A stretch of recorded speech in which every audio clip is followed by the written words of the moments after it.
Bismillah, alhamdulillah, wassalatu wassalamu ala rasulillah Sayyidina Muhammad bin Abdullah wa ala alihi wa sahbihi wa man wala la hawla wa la quwwata illa billah. Rabbi shrah li sadri wa yassir li amri wa hlul 'uqdatam min lisani yafqahu qawli. Saddid lisani wa hdi qalbi bihaqqi sayyidina Muhammad rasulullah. Dusturakum ya ahla dargi wa ya ahla batin wa ya ahla nabati wa ya ahla nur. Amma ba'd. Jamaah semuanya yang dirahmati oleh Allah Subhanahu wa taala. Alhamdulillah, Allah Subhanahu wa taala mentakdir dan mengizinkan serta memudahkan langkah kaki kita untuk datang ke salah satu rumahnya, yakni masjid, untuk sama-sama duduk mempelajari, menghidupkan ilmu warisan Nabi sallallahu alaihi wasallam. Harapannya semoga duduknya kita ini membuahkan duduknya kita kelak bersama Rasulullah sallallahu alaihi wasallam di surganya Allah Subhanahu wa taala. Setelah umur panjang, sehat walafiat, kita semua diberi kesempurnaan husnul khatimah. Amin Allahumma amin.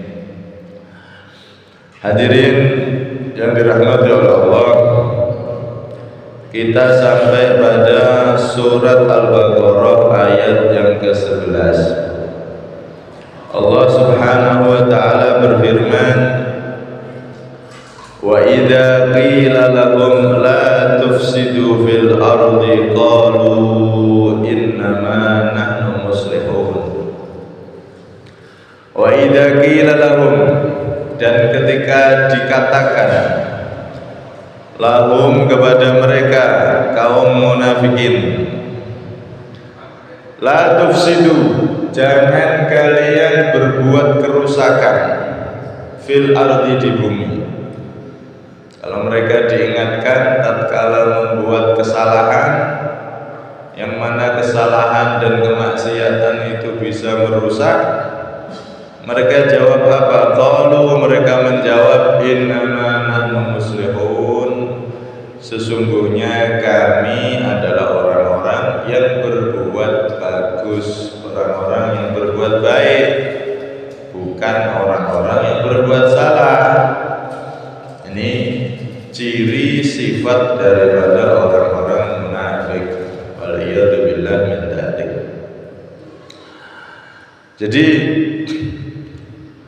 orang-orang munafik itu di zaman Nabi, jika kepergok ada sahabat kaum muslimin yang memergoki mereka melakukan maksiat, melakukan hal-hal yang melanggar Nabi sallallahu alaihi wasallam, maka ketika diingatkan, loh kamu kok begini, jangan begini, ini tidak boleh, maka dia mengatakan apa? Qalu innama nahnu muslihun. Loh, ini nih maksudnya tujuan saya begini. Mereka berpura-pura atau pandai merangkai kata-kata. Kalau sudah ketangkap basah sama Nabi Muhammad SAW, oh mereka menampakkan kesedihan, pura-pura tobat dari kemaksiatan dan kemunafikannya. Walhasil orang munafik itu selalu ngeles, ngelakoni salah, tidak merasa salah, kalau sudah kepergok ngelesnya luar biasa. Ini ciri-ciri orang munafik. Nah, mereka itu ketika dilarang la tufsidu fil ardi, jangan merusak, membuat kerusakan di muka bumi. Kerusakan yang ditimbulkan oleh orang-orang munafik itu ada 3 macam. Yang namanya rusak itu kan apa ya? Sesuatu yang keluar dari batas manfaatnya. Artinya sesuatu yang sudah nggak bisa dimanfaatkan itu kan rusak namanya. HP biasanya iso dimanfaatno, iso diuripno, lah kok gak urip, nah itu namanya rusak, kan begitu secara bahasa. Nah, orang munafik itu kerusakan yang mereka timbulkan ada 3 macam. Yang pertama, idharu maksiatillah ta'ala. Pertama, orang munafik itu sifatnya, kebiasaan mereka itu menampakkan kemaksiatan kepada Allah Subhanahu wa taala. Bukan berarti nek wong maksiat ketok ning ngarepa, suka maksiat, oh berarti orang munafik itu. Tidak boleh kita menuduh munafik atau kafir atau apa enggak. Nek sifatnya ya ini sifat orang munafik, tapi orangnya apakah munafik? Allah alam, tidak tahu isi hati kecuali Allah. Jadi jangan asal-asalan. Nek wong tukang maksiat yo munafik itu. Jangan nuduh munafik. Kalau perbuatannya, sifat dari perbuatannya ya ini sifatnya orang munafik, tapi orangnya belum tentu. Karena kita nggak tahu isi hati orang. Ciri khasnya orang munafik pertama menampakkan kemaksiatan dan mengajak orang untuk gabung dalam kemaksiatan. Ini ciri khasnya orang munafik. Maksiat, tidak malu, tanpa tedeng aling-aling. Nah ini kan semuanya merusak ini nanti. Yang namanya kemaksiatan Pak, niku merusak. Contoh yang jadi pekat penyakit masyarakat, nopo judi offline, judi langsung atau judi online, judi secara tidak langsung pakai HP, jarak jauh. Ini dua-duanya kemaksiatan, baik offline atau online. Ini kemaksiatan yang jelas dilarang oleh agama kita, perjudian itu. Kenapa ya? Karena merusak maksiat itu Pak. Orang itu kalau sudah judi, apa yang terjadi? Ketagihan. Yo nek menang, biasanya ya menang ya bandar. Ono bandar kalah. Apalagi online, nah gampang diatur sistemnya. Kalau sudah judi, ketagihan, apa yang terjadi nanti? Oh, jual tanah, jual rumah. Akhirnya tanggal sama istrinya, morat-marit rumah tangga nih, anaknya terlantar, nggak diurusi, cerai, terus rusakin. Itu masih mending jual tanah, jual rumah milik sendiri. Dan milik orang diambil, sawitnya orang diunduh dhisik, cepet-cepetan munduh. Sing duwe orang munduh wis soft awal iki rupane. Kenapa? Buat modal. Akhirnya tatanan kehidupan rusak. Maksiat itu merusak. Contoh lagi, minuman keras sama merusak. Narkoba merusak. Semua maksiat itu ifsad fil ardi, merusak bumi. Orang kalau sudah kecanduan narkoba ya sama. Nggak punya uang untuk beli, kecanduan, wes ngerampok sana, nyuri sini, bahkan tidak segan-segan bisa membunuh sana, bunuh sini. Agar apa? Bisa dapat uang. Ngerusak semua itu maksiat. Belum lagi kalau sudah kecanduan narkoba, biasanya pasangannya pergaulan bebas, main perempuan sana, perempuan sini. Kadang-kadang boleh tonggone offset, tonggone dewe. Kadang-kadang temennya sendiri sampai digawe lagu pagar makan tanaman. Bojone temennya dewe, bojone tonggone. Kenapa seperti ini? Ya karena pengaruh dari maksiat, kecanduan akhirnya ngerusak. Tuh lihat bagaimana para pemudi, ada laki-laki cerdas misal, ada perempuan cerdas, tapi kalau sudah kena yang namanya narkoba, kena yang namanya pergaulan bebas, jika kemaksiatan ini terang-terangan tanpa ada penanganan, oh bahaya, bisa rusak ini masyarakat, bisa rusak, bahkan negara bisa hancur. Pemuda cerdas sebetulnya kalau dia pendidikannya sampai selesai akan jadi orang besar karena cerdasnya luar biasa, misal. Tapi karena kena pergaulan bebas, narkoba ini itu, akhirnya harus berhenti sekolah, dipaksa jadi ayah rumah tangga. Yang perempuan juga sama, usianya masih muda, terpaksa jadi ibu rumah tangga. Nah ini semua kemaksiatan ini pekat penyakit masyarakat. Selain petugas daripada para kepolisian, para aparat, kita juga masyarakat juga harus sama-sama untuk membantu aparat pemerintah di dalam menjaga keadaan kondusif masyarakat kita. Kalau ada kemaksiatan yang terang-terangan, nah harus ditindak ini.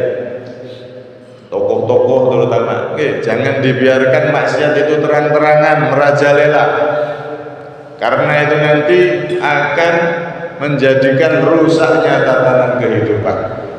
Dan maksiat terang-terangan itu adalah ciri khasnya orang munafik. Sudah ahli maksiat ngajak maksiat, itu ciri khasnya orang munafik. Ayo melu aku rono lho ning karaoke. Nang karaoke mbok yo meneng-meneng dhewean ngejak bolo. Nah kita orang di majelis nggak pernah ngejak, ayo melu aku ngaji, nggak pernah. Nah mereka itu orang-orang yang punya sifat-sifat munafik seperti itu kalau maksiat ngajak-ngajak Pak, wis ayo tak traktir, gampang. Nah kita ya jangan kalah. Kalau mereka ngajak keburukan, ngajak kejelekan, semangat bahkan keluar uang, traktir siap mereka, maka kita seharusnya ngajak kebaikan, ngajak ke masjid, ngajak hadir majelis semacam ini, ngajak hal-hal yang positif, harus lebih, jangan sampai kalah sama mereka. Nah, ini orang-orang munafik. Pertama, kerusakan yang mereka timbulkan di muka bumi ini adalah terang-terangan maksiat, dan mereka mengajak orang juga untuk melakukan kemaksiatan, melakukan kejelekan yang mereka lakukan. Ini yang pertama. Yang kedua, kerusakan yang dilakukan oleh orang munafik, mudaratul kafirin wa muwalatuhum, yaitu mereka akrab, mereka loyal dengan orang-orang kafir di zaman Nabi. Di zaman Nabi itu orang-orang munafik kalau sama orang-orang kafir loyalnya luar biasa, akrabnya luar biasa. Tapi kalau sama orang yang beriman, para sahabat, jaga jarak mereka, pura-pura akrab cuman di mulutnya aja. Kalau sama orang kafir, loyal luar biasa, sehingga menimbulkan kekacauan. Kacaunya ngeten, orang munafik itu menyusup kepada Nabi Muhammad dan sahabatnya, bisa keluar masuk seenaknya karena mereka menampakkan keislaman kan, pura-pura masuk Islam, menyusup masuk, bahkan masuk ke Masjid Nabawi, bahkan masuk ke ring 1 ibaratnya. Nah setelah itu mereka laporan ke orang kafir Quraisy, kafir Mekah. Nah orang kafir akhirnya, Muhammad itu katanya Rasul, tapi yo gampang diapusi jebulan.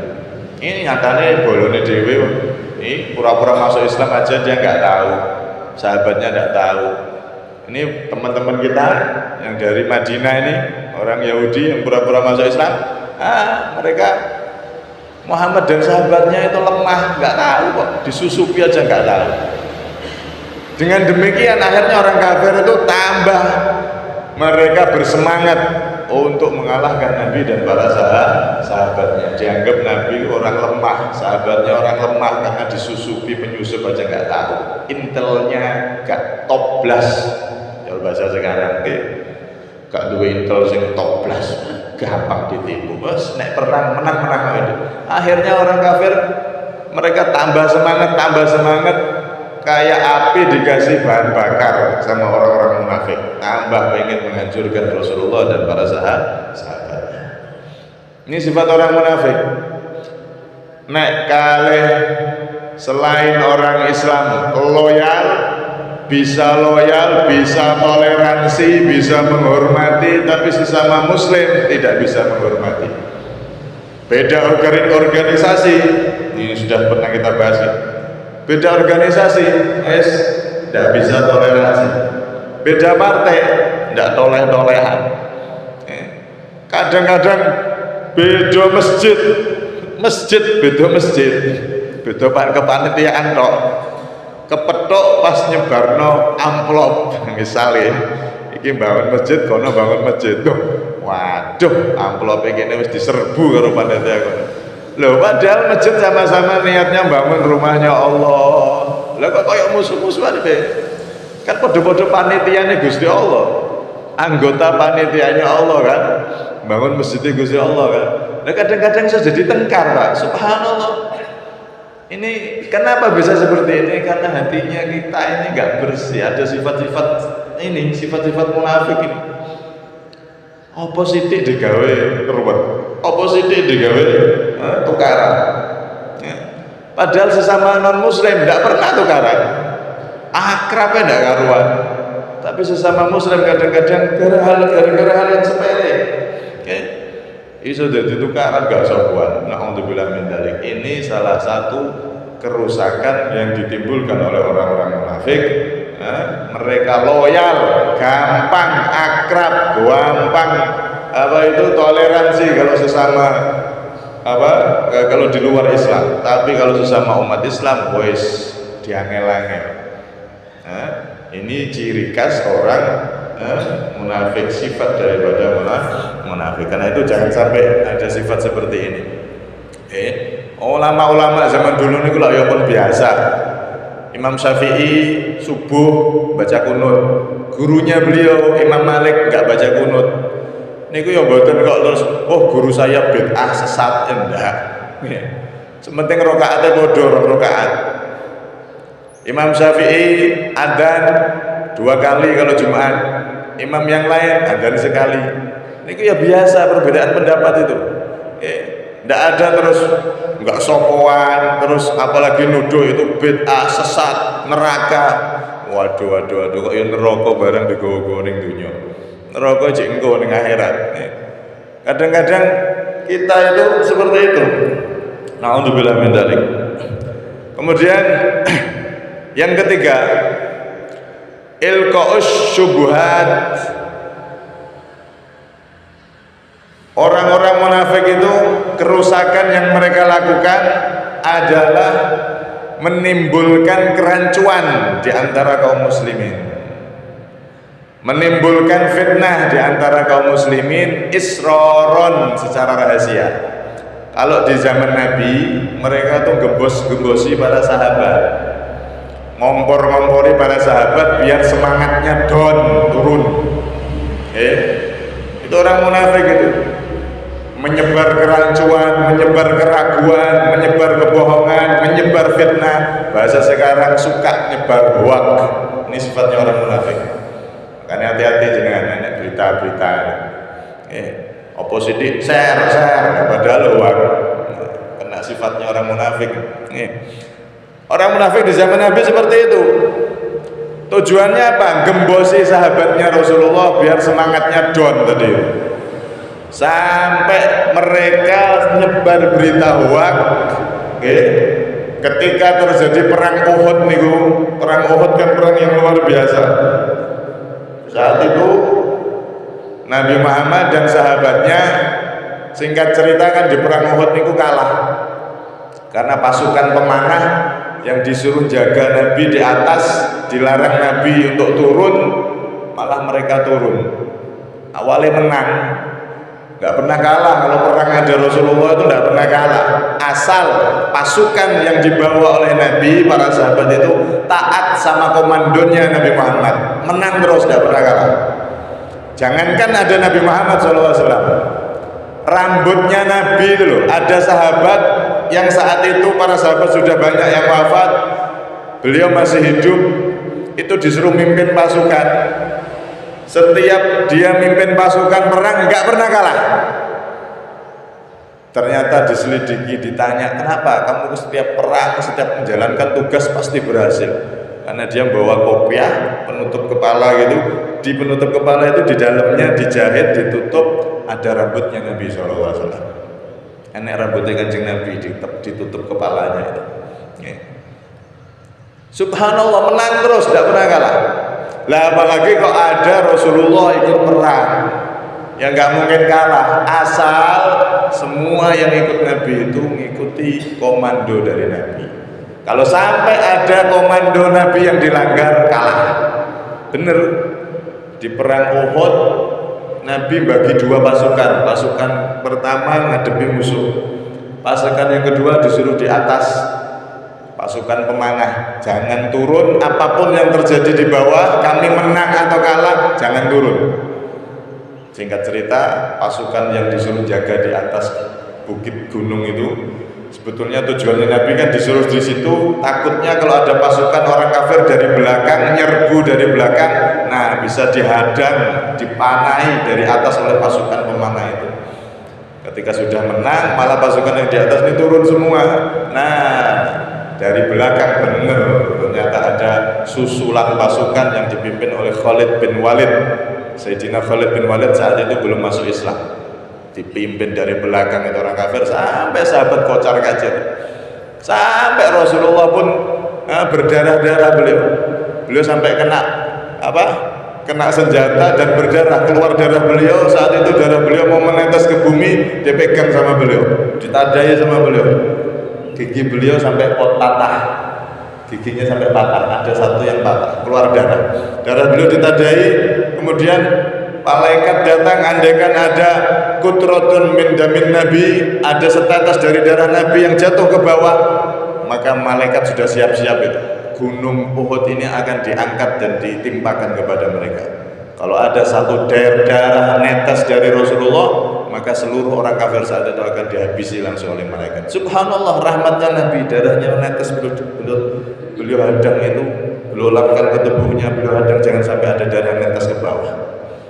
Itu rahmatnya Nabi Muhammad SAW. Sangat genting saat itu, sampai orang munafik di Madinah nyebar berita hoak, Nabi Muhammad sudah wafat, terbunuh di Uhud. Geger Madinah goncang, ya Allah, berita hoak disebar oleh orang-orang munafik. Akhirnya sudah berita itu nyebar, ternyata alhamdulillah berita itu hoak.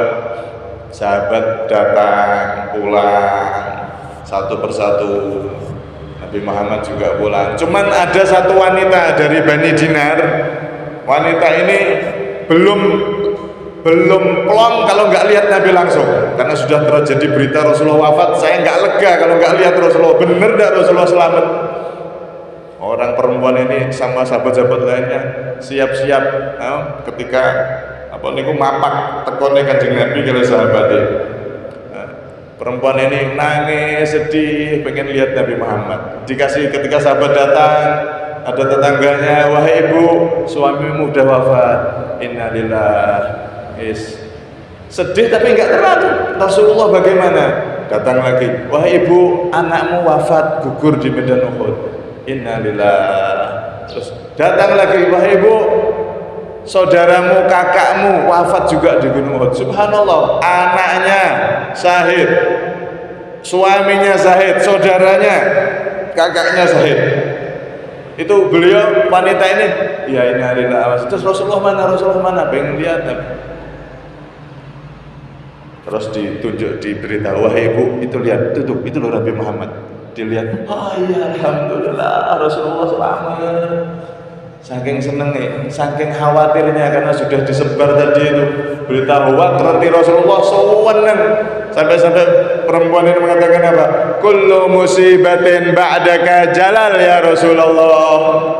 Wahai Rasulullah, wahai Nabi Muhammad, semua musibah ringan, yang penting engkau selamat wahai Nabi Muhammad. Suamiku wafat, anakku wafat, saudaraku wafat, ringan, yang penting engkau selamat wahai Nabi Muhammad. Semua musibah setelah engkau itu adalah kecil, jalan kecil, ringan semua musibah asal engkau selamat wahai Rasulullah sallallahu alaihi wasallam. Ini orang-orang munafik zaman itu, Pak, nyebar berita hoak, tujuannya untuk mengkacaukan kaum muslimin. Nah, karena itu di zaman sekarang juga begitu.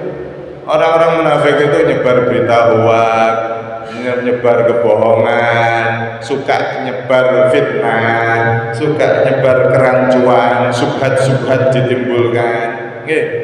Orang-orang yang sebetulnya apa itu wes mantep, akhirnya disebarkan fitnah ini fitnah itu, akhirnya jadi ragu dan seterusnya.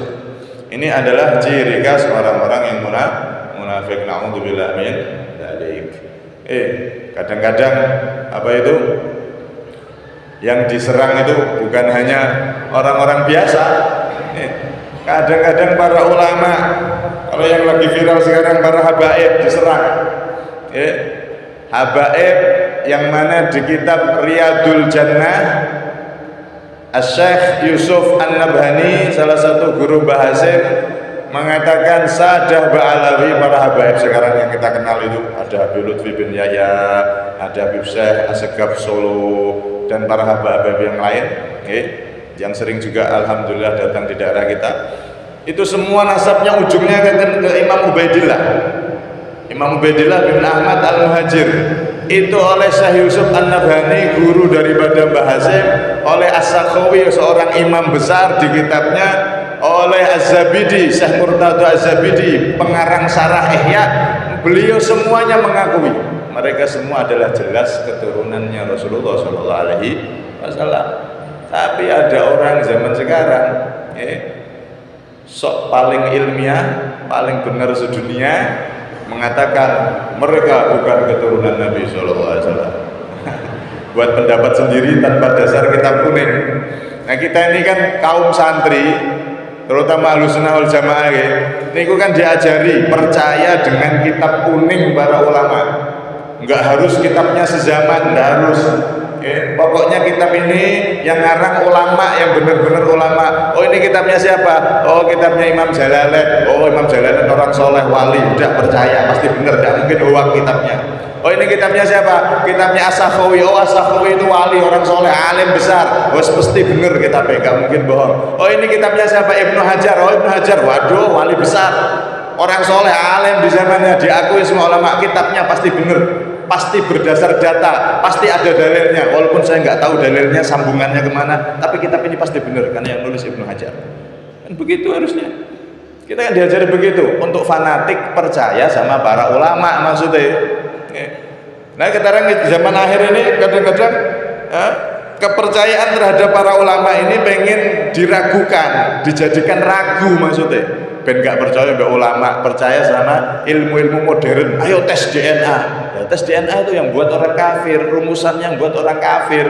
Lah kok mau dipakai untuk menentukan ini keturunan Nabi atau tidak pakai tes DNA? Ini adalah ilmu modern. Ilmu modern itu ada penemunya, ada rumusnya. Kitab kuning ini juga rumusan-rumusan, saringan-saringan dari ilmu-ilmu sebelumnya. Lebih percaya mana? Ya lebih percaya para ulama daripada ilmu-ilmu yang enggak jelas. Mosok masalah apa nasabnya Rasulullah ditentukan dengan tes DNA. DNA ini yang buat orang-orang luar yang nggak tahu Islam, nggak pernah sujud sekalipun, dan kita nggak percaya sama ulama yang sudah tulis di kitab kuningnya, yang mereka wali, mereka orang soleh. Ajib, aneh ini zaman akhir. Karena itu ini termasuk kerancuan di zaman akhir ini. Tujuannya apa? Biar pecah ini umat Islam. Jadi sebetulnya perbedaan pendapat yang monggo, kamu ikuti dia, percaya dia, habaib bukan keturunan Nabi, silakan, nanti bertanggung jawab sendiri. Tapi kami ikut kitab-kitab kuning para ulama, hormati yang ikut. Jangan malah caci sana caci sini. Apalagi ini ada yang pengen ngusir Habaib itu imigran Yaman, kita usir semua ke Yaman, ngajarkan benci Yaman. Na'udzubillah min dzalik. Nabi cinta sama Yaman. Toha al-Yamani, Nabi itu adalah Toha al-Yamani. Nah, ini tapi di zaman akhir ada yang seperti itu, Pak. Belum lagi dalilnya kalau nggak ada hadis sahih berarti itu adalah bid'ah. Walaupun Imam Syafi'i dilawan. Usolli fardhu subhi, usolli nawaitu itu nggak ada di hadis sahih. Itu berarti sesuatu yang bid'ah. Ini menurut sebagian golongan kan begitu. Kenapa? Karena nggak ada hadis sahihnya. Coba sebutkan hadis sahih Bukhari, sahih Muslim atau hadis yang lain, kitab-kitab hadis itu ada enggak? Karena Nabi idza shalla qala usolli fardhu maghribi thalatha raka'atin mustaqbilal qiblati imaman lillahi ta'ala. Ada enggak hadis yang berbunyi seperti itu? Ya enggak ada, Pak. Hadis sahihnya enggak ada.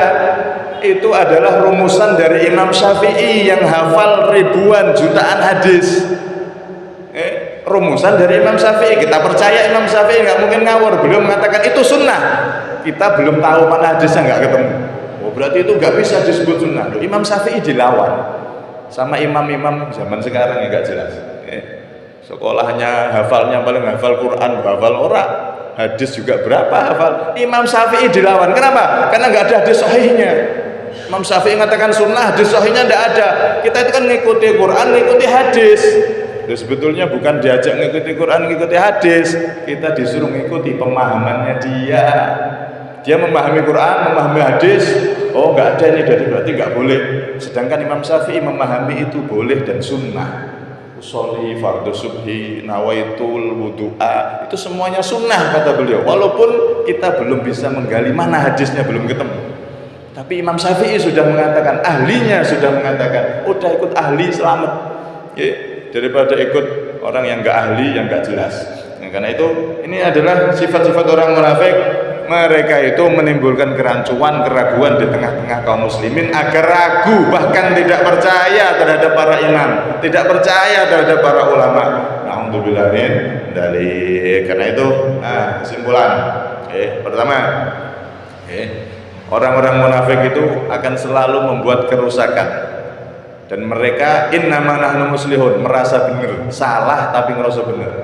Dan mereka mengajak orang-orang untuk bergabung kepada mereka.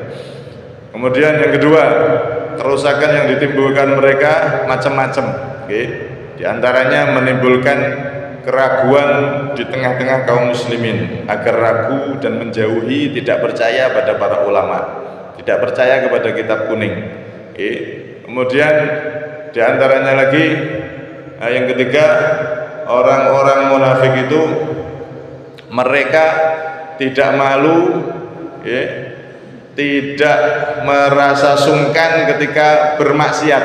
Nggak ada rasa malu, nggak ada rasa sungkan sama sekali. Terang-terangan mereka maksiat. Dan yang keempat, jangan sampai kita mengikuti sifat-sifat orang-orang munafik tersebut.